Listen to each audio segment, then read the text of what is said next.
Yes, after the new government TVK government has taken over in Tamil Nadu, unfortunately we are seeing there's a very steep rise in crimes against women and specifically crimes against women, children.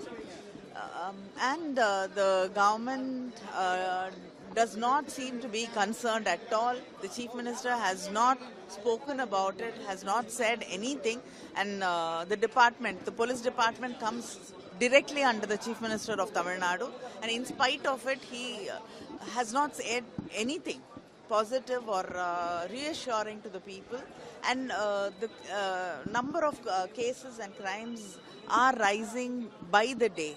And we've seen in a recent crime against a child, a 3-year-old child, the police has tried to hide the crime, and they've taken away and tried to bury the child without the permission of the parents.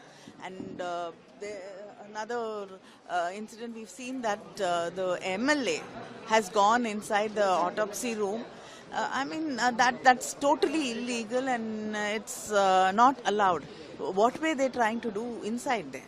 So we need some explanation, we need a reassurance, and this has to stop, and the Chief Minister has to talk. Pardon? See, there's no way to reach them, and they don't seem to have enough powers either. So you just can't rehash a previous scheme and say it is a new scheme. This is not about having a new scheme. This is about protecting the people and the women and children of this state. They don't seem they use this as an election platform. But today, when actually the women are affected and the children are really affected, they don't seem to be caring about it at all. Ma'am, today they are releasing white paper on finances. Is this a way to divert the attention of the public from the increase in crimes against children and women? Definitely. They're just trying to time it to take away their attention. And first, let them handle this.